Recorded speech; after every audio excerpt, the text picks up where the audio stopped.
Section 1. Good morning. Sorry. It's gone 12. I'll start again. Good afternoon. Kingswell Sports Club. How can I help you? Oh, good afternoon. I was wondering if you could give me some information about membership and facilities. Of course. What would you like to know? Do you have tennis courts, for example? No, I'm afraid we don't. We're primarily a golf club. What about football? I heard you had a team. No, I'm sorry. Perhaps you're thinking about Fresham Sports Centre. Oh, right. I know it. I played badminton there. Have you? They've got a lot of facilities we don't have, and vice versa. We do have a Keep Fit studio, which is very popular with members, and then as well as that, there's swimming, of course. That's good. I like to swim every day. We have a range of classes, too. Do you have judo classes? I'm keen to learn. Well, at the moment, we offer kickboxing. We're planning to add judo and stretch classes soon. We're currently running a range of yoga classes, too. What about relaxing after exercise? I assume you have a restaurant or something? At the moment, we've got a salad bar, which is very popular. We'll also have a fully licensed restaurant by the end of the year. Sounds good. What kind of membership are you interested in? Not really sure. What are the options? Well, there are 3 different membership schemes. I see. What's the difference? Well, the first one's called Gold, and you can use all the facilities at any time of the day or week. You can also join in as many classes as you like for free. That sounds good.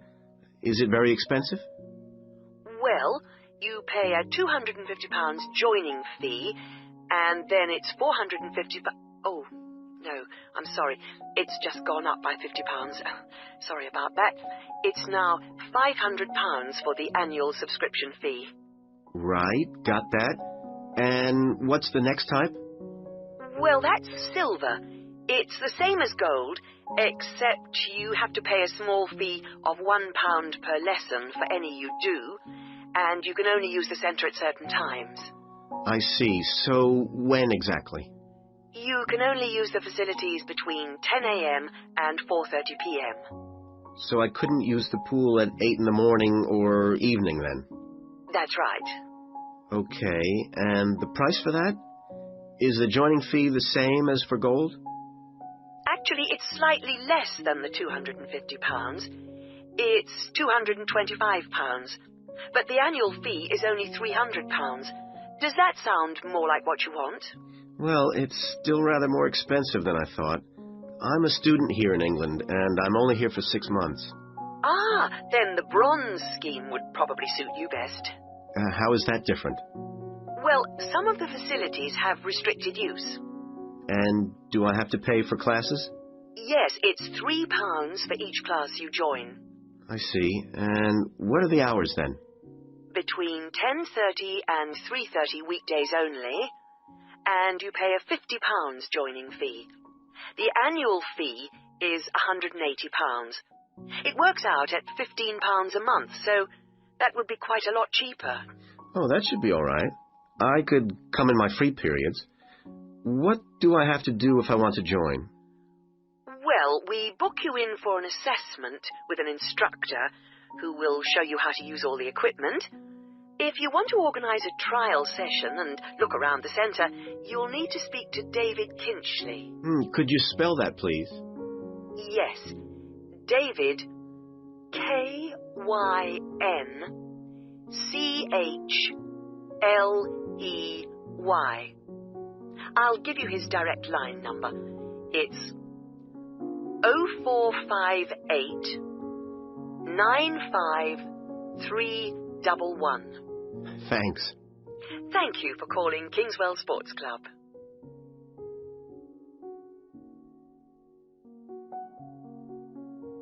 Section 2.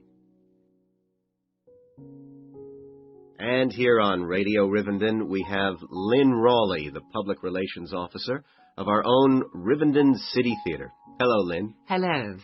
Now, the theatre is reopening soon after its 3-year redevelopment program, isn't it? That's right, and there are a lot of improvements. The first thing people will see when they go in is that the foyer has been repainted in the original green and gold. Then the box office has been reoriented with its own access from the side of the building instead of through the foyer, which means it can be open longer hours and has more space too. The shop that used to be in the foyer, which sold books and CDs, is the one part of the redevelopment which isn't yet complete. The plan is to find new premises for it near the theatre, and we've had difficulty finding somewhere suitable. We hope to reopen the shop in the next few months. Will audiences find any difference in the auditorium? Yes, we've increased the legroom between the rows. This means that there are now fewer seats, but we're sure audiences will be much happier. And we've installed air conditioning so it won't get so hot and stuffy. We already had a few seats which were suitable for wheelchair users, and now there are twice as many, which we hope will meet demand. Something else that will benefit audiences is the new lifts. The two we used to have were very small and slow. They've now gone, and we've got much more efficient ones. Anything for the performers? Yes, we've made a number of improvements backstage. The small, dark dressing rooms we used to have been converted into 2 large, airy rooms, so they're much more comfortable now. And the state-of-the-art electronic sound and lighting systems have been installed. Okay, so what's the first play that audiences can see when the theatre reopens? We've got a very exciting production of Peter Shaffer's Royal Hunt of the Sun, which is currently touring the country. That starts on October the 13th and runs till the 19th. We're experimenting a bit with the time the curtain goes up. We used to start all our performances at 7:30, but that made it difficult for people to go home by public transport. So instead, we're beginning at 7, because at 9:45, when it finishes, there are still buses running. Tickets are already selling fast. The Friday and Saturday performances sold out almost immediately, and in fact now there are only tickets for Monday and Thursday. How much are they? We've introduced a simpler price structure. Ticket prices used to range from £6 to £30, but now they're all £18. They're available from the box office, in person, by phone, fax or post, or online. Okay, Lynn. Now, if you'd like to give the contact details for the theatre so that...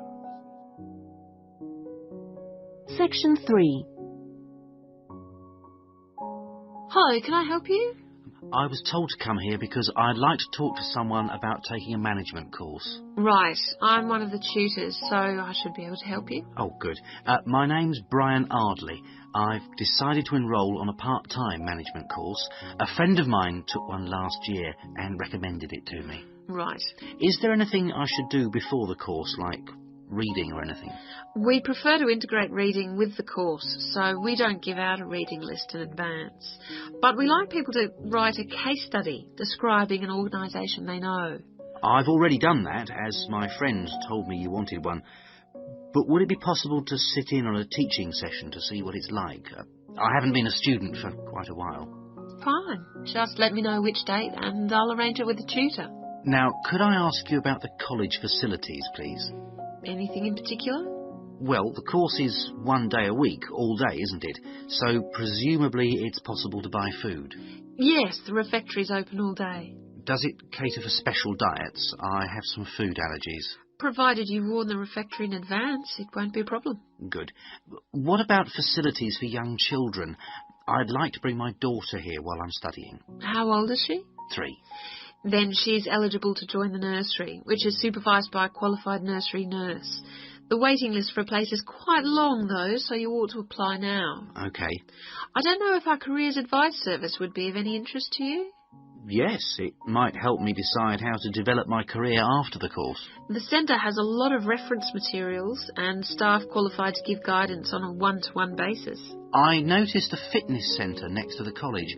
Is that for students? It's open to everyone, but students pay an annual fee that's much less than the general public pay. And presumably the college library stocks newspapers and journals as well as books. Yes, and there's also an audio-visual room for viewing and listening to videos, cassettes and so on. Is there also access to computers? Yes, your tutor will need to arrange with the technical support team for you to get a password, so ask him or her about it when you start the course. OK. By the way, do you know about our business centre? No, what's that? It's a training resource, a collection of materials for people to study on their own or use in their own organisations. Uh-huh. You mean books and videos? Yes, and manuals for self-study, plus a lot of computer-based materials so people can work through them at their own speed and repeat anything they aren't sure about. And you can hire laptops to use in your own home or workplace, as well as printers that you can take away. Does it have anything that I could use to improve my study skills? I don't have much idea about report writing, and I'm sure I'll need it on the course. Oh, yes, there's plenty of useful material. Just ask one of the staff. Does the centre cover all the main areas of business? Yes, topics like finance and, of course, marketing. That's a popular one. Local managers seem to queue up to borrow the videos. So it isn't just for students, then? No, it's for members only, but anyone can join. How much does it cost? £100 a year for a company and £50 for an individual, with no discount for students, I'm afraid. Well, that's very helpful. Well, I think that's all. I'd better go home and fill in the enrolment form. Thanks for all your help. You're welcome. Goodbye. Goodbye. Section 4. In the last few weeks, we've been looking at various aspects of the social history of London. And this morning, we're continuing with a look at life in the area called the East End. I'll start with a brief history of the district and then focus on life in the first half of the 20th century. Back in the 1st to the 4th centuries AD, when the Romans controlled England, London grew into a town of 45,000 people, and what's now the East End, the area by the River Thames and along the road heading north-east from London to the coast, consisted of farmland with crops and livestock, which helped to feed that population. The Romans left in 410, at the beginning of the 5th century, and from then onwards, the country suffered a series of invasions by tribes from present-day Germany and Denmark, the Angles, Saxons and Jutes, many of whom settled in the East End. The technology they introduced meant that metal and leather goods were produced there for the first time. And as the East End was by the river, ships could transport goods between there and foreign markets. In the 11th century, in 1066 to be precise, the Normans conquered England, and during the next few centuries London became one of the most powerful and prosperous cities in Europe. The East End benefited from this, and because there were fewer restrictions there than in the city itself, plenty of newcomers settled there from abroad, bringing their skills as workers, merchants or moneylenders during the next few hundred years. In the 16th century, the first dock was dug, where ships were constructed, eventually making the East End the focus of massive international trade. And in the late 16th century, when much of the rest of England was suffering economically, a lot of agricultural workers came to the East End to look for alternative work. In the 17th century, the East End was still a series of separate, semi-rural settlements. There was a shortage of accommodation, so marshland was drained and built on to house the large numbers of people now living there. By the 19th century, London was the busiest port in the world, and this became the main source of employment in the East End. Those who could afford to live in more pleasant surroundings moved out, and the area became one where the vast majority of people lived in extreme poverty and suffered from appalling sanitary conditions.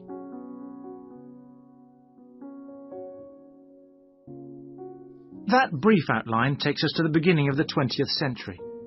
And now we'll turn to housing. At the beginning of the century, living conditions for the majority of working people in East London were very basic indeed. Houses were crowded closely together and usually very badly built because there was no regulation. But the poor and needy were attracted by the possibility of work, and they had to be housed. It was the availability rather than the condition of the housing that was the major concern for tenants and landlords alike. Few houses had electricity at this time, so other sources of power were used, like coal for the fires which heated perhaps just one room. Of course, the smoke from these contributed a great deal to the air pollution for which London used to be famous. A tiny, damp, unhealthy house like this might well be occupied by 2 full families, possibly including several children, grandparents, aunts and uncles. Now, Before I go on to health implications of this way of life, I'll say something about food and nutrition.